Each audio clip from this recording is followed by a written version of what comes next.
정치가 바로 서야 나라가 바로 선다. 정치권 소식 발빠르게 전달해드립니다. 정치 파발마.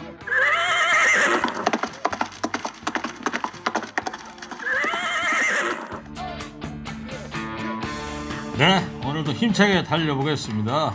66 말띠 두 분 나왔습니다. 지치지 않는 땡벌 봉보로봉봉 봉봉봉. 이분은 안 지칩니다. 최진봉 성공회대 교수입니다. 어서 오세요. 네, 안녕하세요. 최진봉입니다. 이어서 또 다른 66 말띠 시사평론가의 최민식. 누구냐 너? 안녕하세요. 최수영입니다. 예, 어서 들어오십시오. 자, 민주당이 오늘 본회의에서 12구 참사 책임을 묻기 위해 이상민 행안부 장관 해임 건의안을 보고했습니다. 당초 대통령의 거부권이 없는 탄핵소추안으로 직행해야 한다는 의견도 있었지만은 일단은 수위 조절을 한 걸로 보이는데요. 청취자 여러분들 이 대목에 대해서 어떻게 생각하시는지 5글자로 의견 보내주시기 바랍니다. 자, 윤석열 대통령 지지율이 5개월 만에 40%를 돌파했는데요. 최수영 평론가 소개를 좀 해주실래요? 네, 그렇습니다. 여론조사 공정이 데일리한 의뢰로 지난 5일과 6일 전국 만 18세 이상 성인 남녀 1000명 대상으로 조사한 결과 윤 대통령의 국정수행의 긍정평가가 41.5, 부정평가는 56.7 해서 직전 조사에 비해서 긍정평가가 9.1%포인트 올랐고 부정평가는 9.7%포인트 내렸는데 이 조사에서 윤 대통령 지지율이 40% 이상을 기록한 것은 지난 7월 조사 이후 무려 5개월 만입니다. 네, 9%나 올랐다. 네. 자, 해석을 좀 해볼까요? 최진봉 교수님.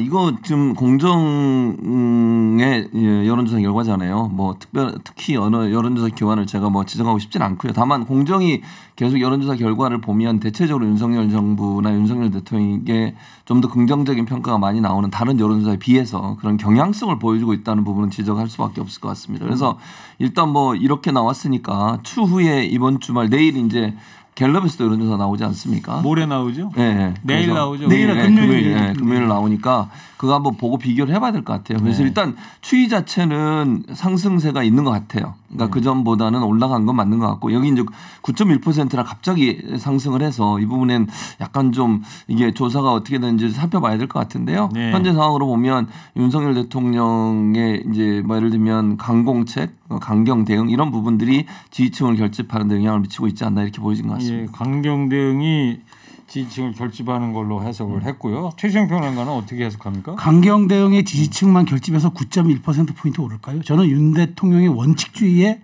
중도가 반응을 했다 이렇게 생각을 합니다. 그러니까 지지층만이 아니라 그렇죠. 중간에 중도까지 움직였다. 지지층은 제가 보기에는 그 거의 그 콘크리트 지지층처럼 빠지지 않는 지지층이 있었고 35%포인트 내에서 근데 이렇게 40%를 넘어선 거는 결국은 일부 중도가 물론 지지층이 더 강고해진 측면도 있겠으나 더 중요한 거는 중도가 반응했고 더더군다나 실물 경기에 민감한 자영업자라든가 그다음에 가정주부 이런 분들이 파업에 대해서 굉장한 원칙주의와 어떤 불법과 타협하지 않겠다라는 강경한 자기 입장을 보여준 대통령에게 조금 더 힘을 실어준 결과 화물연대 파업 그렇죠. 얘기하시는 거죠? 이제 그런 측면이 좀 작용한 것 같습니다. 알겠습니다. 아니, 저는 그렇게 생각하지 않고요. 아까도 말씀드렸죠. 봉침 날립니까? 예, 그렇죠. 만두는 약해서 봉침으로. 예.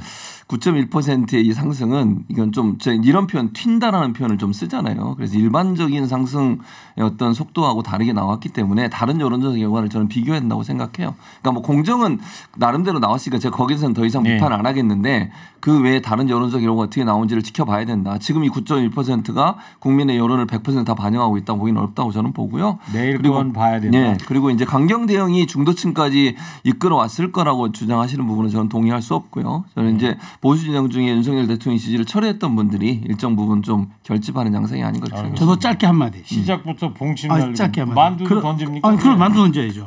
윤 대통령 지지율이 전 연령대에서 상승한 것과 지역별로 보면 부산, 울산, 경남을 제외한 모든 지역에서 올랐던 거를 어떻게 지지층의 강고한 결집으로만 설명할 겁니까? 안 된다고 보고 마지막으로 이 여론조사의 자세한 내용은 중앙선거 여론조사 심의위원회 홈페이지 참조하시면 됩니다. 그걸 빠질 뻔했고. 그거 뭐 아까 얘기했어야죠. 그걸 얘기 안 하고 이제 와서 얘기를 합니까? 자, 됐어요. 여기까지 듣고요. 자, 민주당이 오늘 본회의에서 이상민 장관 해임 건의안을 보고하지 않았습니까? 네, 그렇습니다. 그래서 내일 이제 본회의에 표결 처리한다는 계획이고요. 해임 건의안과 탄핵소추안 둘 중에 어떤 걸 할 거냐 하는 부분에서 좀 논의가 있었던 것 같고요. 요청에서. 그러나 이제 탄핵 소추안으로 바로 가는 것에 대한 조금 우려가 있었던 것 같아요. 그래서 해임 건의안 내고 해임 건의안을 내서 대통령이 거부권을 행사할 가능성이 뭐 상당히 높다고 저는 보는데 그럼에도 불구하고 국민 여론에 안 좋은 영향을 미칠 거라고 판단한 것 같습니다. 그러니까 대통령이 거부권을 행사하더라도 뭐 실효성에 있어서는 해임 건의안이 뭐 아무런 실효성이 없는 것처럼 보이지만 국민의 여론에 영향을 미칠 수 있다. 대통령이 그만큼 이상민 장관을 계속 싸고 도는 그런 모습이 과연 국민들에게 좋은 이미지를 만들어낼지 하는 부분에서는 부정적인 의견이 많을 거라고 판단해서 아마 해임 건의안을 추진하는 것으로 보여집니다. 정의당에서는 해임 건의 이게 뭔 의미가 있냐 탄핵 소추해야 된다 이런 주장인데요. 어떤 차이가 있는 거예요? 그리고 제가 지난번부터 얘기하지 않습니까? 이게 탄핵 소추를 하려면 해라. 해임 건의안은 비겁한 거다. 왜냐하면 대통령이 이미 거부권을 행사한다고 공경연히 대통령실에서 얘기했는데 이걸 또 한다는 거는 정말 이거는 윤석열 대통령을 궁지로 몰기 위해서 당신이 이거 또 거부하지 않았느냐 이 프레임을 짜기 위한 거고 실효성이 아무것도 없죠. 하려면 정말 이상민 장관이 잘못했다고 생각했으면 법에 어긋나는 거 조목조목 해가지고 탄핵 소추해야죠. 직무정지시켜야죠. 그러니까 정의당 얘기는 비겁하게 꼼수 쓰지 말고 그럼 탄핵 소추하든가 해임 건의안은 아무 실효가 없다. 그 얘기를 한 겁니다. 네. 실효성이 없어도 아까도 말씀드렸지만 그 국민들이 볼 때는 윤석열 대통령이 이제 아까 그대로요. 최재형 평론가도 인정했잖아요. 대통령이 그 거부하면 대통령이 이상민 장관을 계속 자기 품 안에 놓고 이런 문제가 있음에도 불구하고 해임하지 않는 부분에 대한 여론이 악화될 거예요. 아니 그 프레임을 짜려고 그렇게 공격을 한다는 얘기죠. 아니, 얘기는. 프레임을 짜는 게 아니고 그렇게 이제 여론이 형성될 거니까 그런 부분은 사실 실효성이라고 하는 부분이 반드시 뭐 실행돼야 되는 것도 있지만 국민 여론에 그런 여론이 형성이 돼서 이상민 장관의 잘못된 부분이 더 부각된다면 그것도 하나의 방법이 될 수 있는 거죠. 네. 여당 입장은 뭐예요? 여당 입장은 절대 불가죠. 그러니까 국정조사 합의해놓고 증인 채택해놓고 이렇게 하는 거는 그리고 예산안 같이 협의하기로 해놓고 국정조사 다 하기로 했는데 이렇게 하는 거는 정말 파행을 유도하는 거에 다름 아니다. 강경한 입장이죠. 네. 민주당에서 탄핵 소추 쪽으로 가지 않는 거는 또 12구 참사 국정조사도 해야 되는데 탄핵 소추를 해버리게 되면 직무를 못하게 하는 거니까 증인 적에도 못 앉게 하고 뭐 이런 거 우려도 있는 거 아니겠어요? 아니 뭐 증인성에 앉는 거는 문제가 없어요. 아니 본인이 안 나올 수 있는 거 아니에요? 뭐 그럴 수는 있겠죠. 그러면 이제 뭐 강제로라도 저는 데려와야 된다고 개인적으로 생각을 하고요. 또 하나 이제 이런 점은 있는 것 같아요. 예를 들면 탄핵 소추안을 그 발의를 해서 하려면 탄핵 소추를 하게 되면 헌재에서 마지막 결정을 하거든요. 네. 근데 헌재에 가려면 법적인 부분을 따질 수밖에 없어요. 그러니까 정치적 도의적 책임에 대해서는 우리 뭐 국민들이 거의 뭐 제가 볼 때는 대부분의 국민들이 동의한다고 저는 보고요.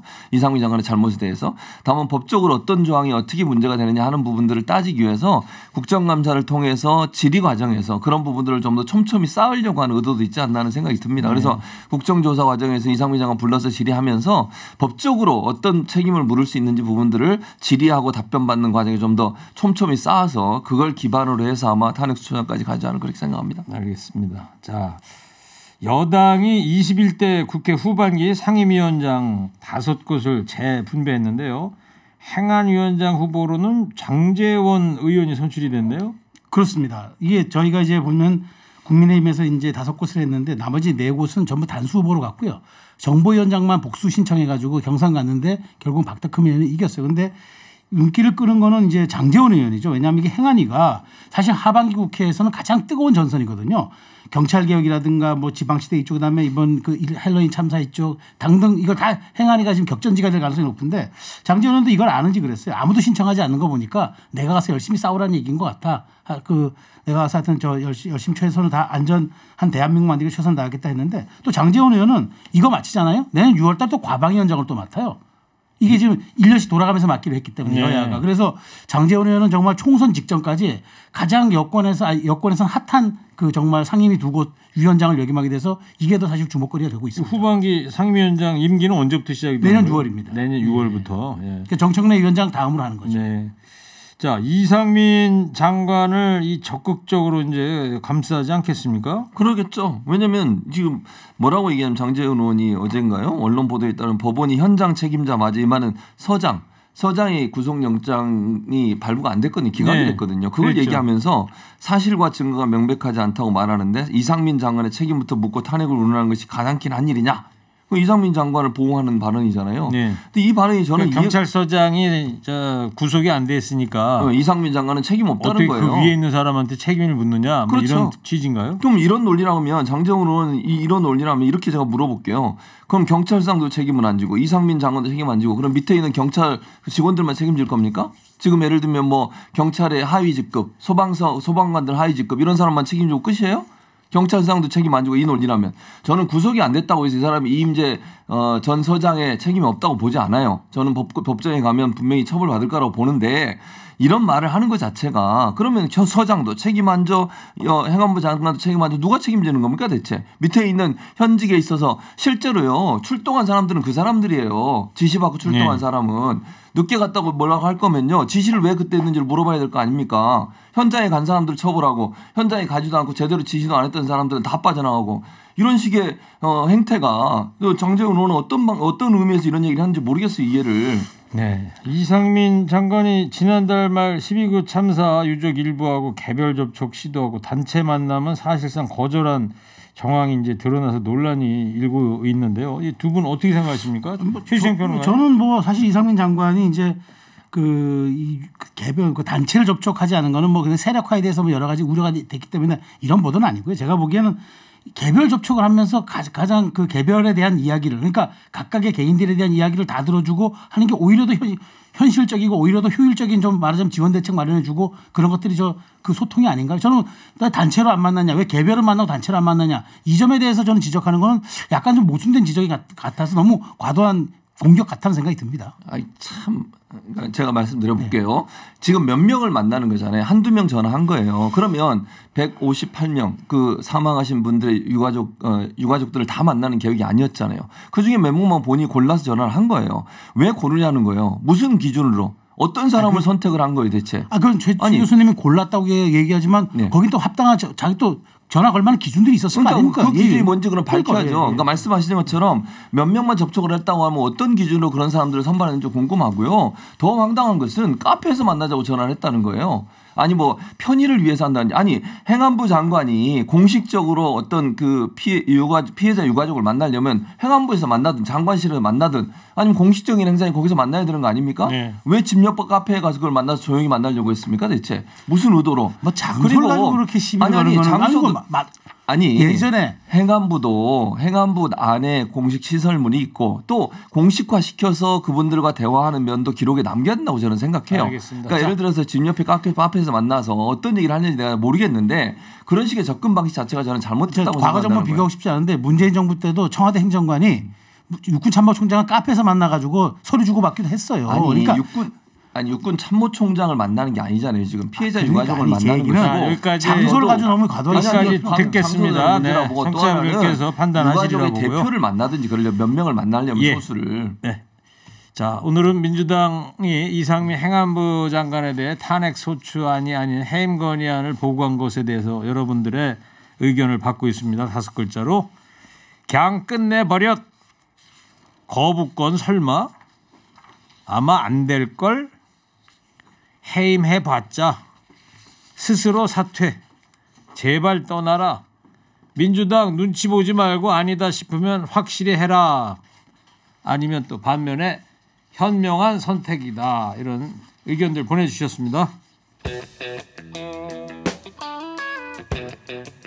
이재명 대표 최근에 검찰 향한 비판 수위가 높아지고 있는데요. 어제 있었던 최고위원회 발언을 이재명 대표 얘기를 좀 듣고 오겠습니다.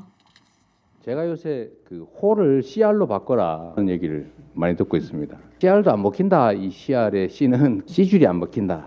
그런 뜻이라고 합니다. 말이 안 된다. 전에 제가 검찰이 참 창작 능력이 형편없다 이렇게 말씀드린 바가 있습니다. 지금 보면 연출 능력도 아주 형편없는 것 같습니다. 남욱이 연기를 하도록 검찰이 아마 연기 지도를 하는 거 아닌가 하는 생각이 드는데 검찰이 진실을 찾아서 사실을 규명하는 게 아니고 목표를 정해놓고 조작을 해서 정치 보복 또 정적 제거 수단으로 국가 권력을 남용하는 것은 결코 해서는 안 될 일이라는 점을 다시 한번 말씀드립니다. 대장동과는 전혀 상관없다는 취지에서 아마 CR도 안 맥힌다. 그래서 나의 호를 CR로 하겠다. 이런 얘기 같아요. 예? 자, 이 자리에서 이제 윤석열 정부에 대해서도 이제 비판을 하지 않았습니까?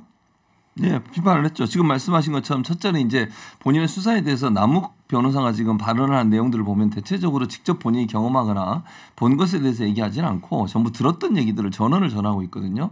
근데 이제 이걸 마치 이제 죄가 있는 것처럼 그렇게 이미지를 만드는 거. 그래서 아마 이제 이재명 대표 입장에서는 이 검찰이 그 전에 그리고 이제 CR도 먹히지 않았다고 얘기했던 건 남욱 변호사가 초기에 미국에서 입국해서 들어오자마자 인터뷰한 내용이 있지 않습니까? 근데 이재명 대표를 상대로 해서 몇 번 시도를 했지만 CR도 먹히지 않았다 이런 얘기를 해서 그때 논란이 그러니까 많은 사람한테 전달이 됐었죠. 그 말을 얘기하는 것 같아요. 그때 그렇게 입장을 했다가 갑자기 이렇게 입장 바뀐 것이 연출 능력이라는 표현을 쓴 걸 보면 검찰이 회유를 해서 그렇게 된 거 아닌가 그렇게 좀 지적을 하고 있는 것 같고요. 네. 근데 그것마저도 앞뒤가 맞지 않고 지금 김만배 씨 관련된 김만배 씨 변호인이 계속 남욱 변호사의 지금 그 질의를 하고 있는데 그 질의 내용을 보면 대체적으로 다 앞뒤가 맞지 않는 내용을 얘기하고 있어요. 유동규 씨가 예를 들면 뭐 뇌물을 받으면서 다른 사람한테 특히 시장은 절대 모르게 해라. 그리고 이게 소문나면 안 된다 이런 얘기까지 했다는 얘기까지 나오고 있고. 그래서 이런 부분들을 봤을 때 과연 이게 공정하게 수사가 이루어지고 있는 건지 검찰은 과연 남욱 씨나 유동규 씨를 회유한 거 아닌지 이런 부분을 지적하고 있다고 볼 수 있을 것 같습니다. 이 남욱 변호사가 이재명 대표 이야기를 듣고 한마디 했습니다. 이야기 듣겠습니다. 글쎄 캐스팅하신 분께서 그 발령기를 지적하셔서 너무 송구스러워요. 근데 이게 이 작품은 이제 영화가 아니고 다큐멘터리라. 네, 비유법으로 얘기했습니다만 뭐 취지는 다 알아들을 것 같아요. 그렇죠. 그러니까 뭐 자신을 끌어들여서 사실 김만배 씨를 끌어들인 게 이재명 시장을 설득하기 위해서 했다고 다 그렇게 얘기가 나오고 있고. 남욱 씨와 유동규 다 말의 그 일치율이 정말 싱크로율이 아주 높은데 그래서 남욱 그러니까 그 어쨌든 김용과 유동규 두 사람 다 지금 정진상까지 다 구속이 돼서 나왔고 그럼 구속이 됐고 그다음에 유동규 씨 나와서 똑같이 얘기를 하고 있고 이런 상황에서 이재명 대표 혼자서 이게 남욱 혼자서 저게 검찰이 뒤에서 PD고 앞에서 뭐 말하자면 연기한다고 하는데. 이 얘기는 그렇죠. 증거가 따라가는 대로 가리키면 나중에 다 밝혀집니다. 이거는 예능도 아니고요. 다큐멘터리입니다. 그래서 저는 뭐 영화 찍는다는 그 정말 비유가 저는 적절치 않고요. 발령기라니요. 정말 검찰이 이거는 없는 갖고 만들어서 한다는 얘기입니까? 예. 좀 아무래도 폭로전은 계속될 것 같습니다. 계속될 수밖에 없죠. 지금 뭐 최소영 평론가는 그렇게 얘기하는데 전혀 확신적으로 얘기할 수 있는 상황이 아니에요. 김만배 씨는 전혀 다른 얘기를 하고 있어요 지금.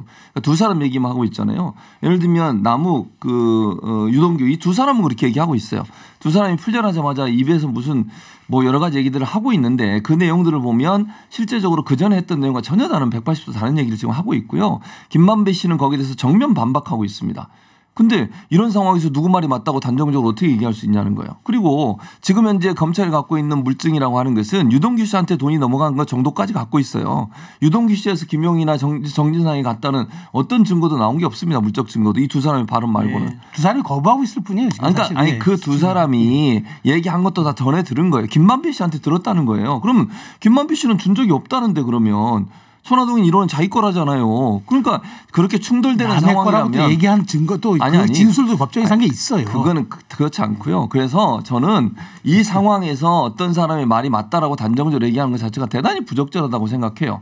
그러니까 남욱 유동규는 자기들이 살아남기 위해서 뭐 그런 얘기를 하는지 모르겠지만 김만배 씨가 저는 다른 말을 하고 있는데 그게 마치 사실인 것처럼 사실화해서 말하면 안 되는 거죠. 알겠습니다. 자.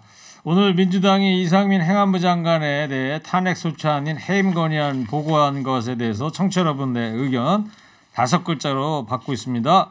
정치쇼 헌해 폼나게 나가. 그리고 좀 길게 써주셨는데 이분은 카페에서 따로 만나자니 얕은 수작이 다 보이는구만. 회유하려 했겠지. 이렇게 의견을 보내주셨습니다. 자, 민주당 김의겸 의원이 전 정부를 향한 검찰 수사에 대해서 저강도 계엄령 상태다라는 말을 했는데요. 육성 듣겠습니다. 이게 평시체제라면 평시라면 좀 더 차분하게 접근을 할 수 있었겠죠. 네. 하지만 지금이 평시인가요?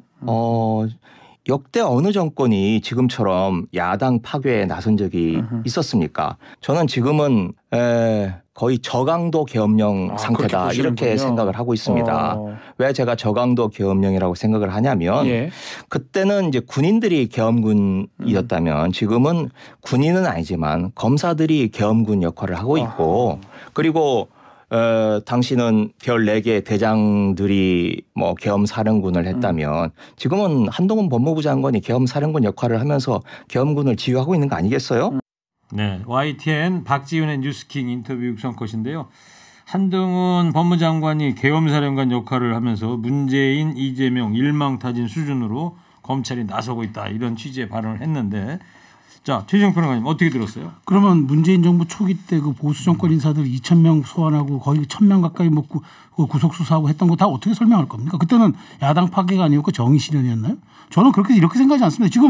지금 말하면은 본인은 지금 사실 가짜 뉴스를 물론 법정에서 입증하겠다고 했는데 가짜 뉴스 내놓고 사과도 안 하니까 지금 한동훈 장관이 고소를 한 거 가지고 이런 계엄령 상태라고 얘기하면은 무슨 법무장관이 무슨 계엄군 사령관입니까? 저는 이거는 사실 이런 비유는 자신의 실책을 덮기 위해서 호도하는 것밖에 안 되고요. 저는 정말 김의겸 의원이 이제까지 뭐 의혹 제기한 것 중에 제대로 된 거 하나 있었습니까? 근데 본인이 여기에 대해서는 뭐 정말 그 제대로 된 사과 한번 안 하고 이런 식으로 남들이 나를 탄압하고 있다는 식으로 간다면 누가 동의하겠어요? 지금 자유주의 시대에 무슨 계엄령입니까 이게? 네, 자, 만두를 던졌는데 최진봉 교수님 공침 날립니까? 아니 문재인 정부 초기에 했던 수사는 국정농단 관련 수사고요. 그때도 한동훈 장관이 했어요. 그 당시에 검찰에서. 그러니까 그때는 검찰이 수사하고 지금 안 하냐고 이런 얘기를 하면 안 되고 그 당시에 민간인이 국정의 농단에 끼어들어서 국정을 농단했던 사건에 대해서 지금의 대통령이 윤석열 검찰총장 한동훈 검사가 했으니까 그 당시 그 사건과 지금 이렇게 한동훈 장관 개인에 대해서 의혹을 제기한 부분 가지고 법적인 어떤 대응을 하는 것과는 다른 차원의 문제라고 한동훈 잘한다고 박수 쳤잖아요.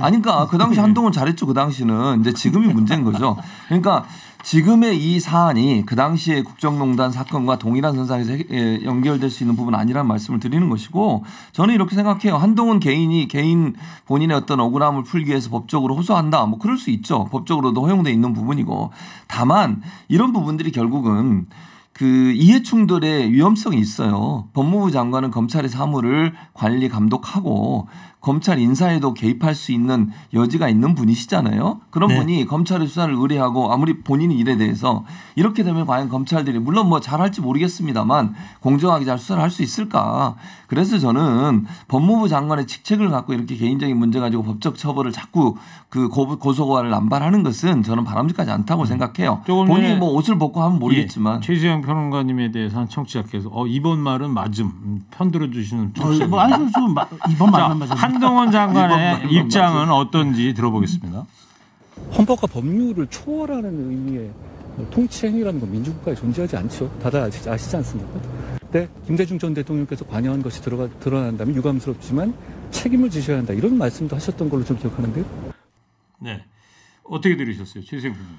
아니, 그러니까 저는 당연하다고 봐요. 아니, 우리가 통치행위라고 얘기하는 것, 뭐 정책이라고 얘기하는 것 중에 그것이 물론 과정에서는 적법해야죠. 물론 정책의 부분이니까 어떤 경제정책 이런 것까지 뭐 그걸 잣대로 삼을 건 없지만 어떤 판단을 내릴 때 그것이 불법적이고 위헌적 요소가 있다 그러면은 당연히 그건 통치행위라고 해도 저는 처벌받아야죠. 대북 송금 사건 분명한 그때 얘기했잖아요. 문재인 전 대통령도 책임질 있으면 책임져야 한다고 얘기했는데 왜 이제서 다르게 얘기할 수 있습니까? 알겠습니다. 자, 여기까지 저한테 하고요. 기회를 안 주십니까? 네, 한 말씀 하세요. 아니 통치행위의 판단이라고 하는 이런 거예요. 예를 들어서 법적으로 문제가 되려면 증거를 인멸을 하거나 아니면 무슨 뭐 예컨대 그 증거가 있는데 증거가 없는 것처럼 얘기하거나 그런 건 그렇게 할 수 있겠지 법적으로. 그러나 통치행위라고 하는 게 어떤 결정을 내리고 여러 가지 검토 사항을 가지고서 마지막 최종 결정을 내리는 사안을 법적으로 처벌할 수 있는 문제는 아니에요. 정책적 차원에서. 그러니까 그거는 정치적 판단을 받는 것이죠. 근데 한동훈 장관이 이 말에 대해서 문제를 제기하는 것은 이 말의 뉘앙스가 뭐냐는 거예요. 지금 이 말의 뉘앙스를 들어보면 마치 문제가 있는 것처럼 들리잖아요. 통치행위라도 법적으로 처벌해야 되는 거 아닙니까라고 그러니까 얘기하는 것이. 안보실장이 지금 구속돼서 조사받고 있잖아요. 그러니까 구속을 되는 거는 구속영장 발부해서 구속된 게 다 범죄행위예요. 조사를 받고 있잖아요. 제 얘기는 그러니까 조사를 받고 있죠. 그러니까 좀 과정이라는 얘기죠. 여기까지 그 가능성에 대해서도 자, 마지막으로 안 된다는 두 거예요. 분도 한 줄 평 해주기 바랍니다. 민주당이 이상민 장관 해임 건의안을 낸 데 대한 두 분의 생각 5글자로 해주세요. 최진봉 교수부터 해주세요. 3, 2, 1 민심의 심판. 아이고 무서워라. 설명을 이제 민심이 심판할 거다 그런 얘기였습니다. 최시영 평론가 해주세요. 3, 2, 1. 민주당 반칙.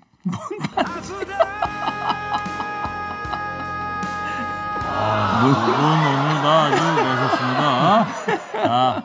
잘 들었습니다. 두 분 오늘 봉신과 만두 아주 멋졌습니다. 정치 파발마 지금까지 최준봉 교수, 최수영 시사평론가였습니다. 두 분 감사합니다. 감사합니다.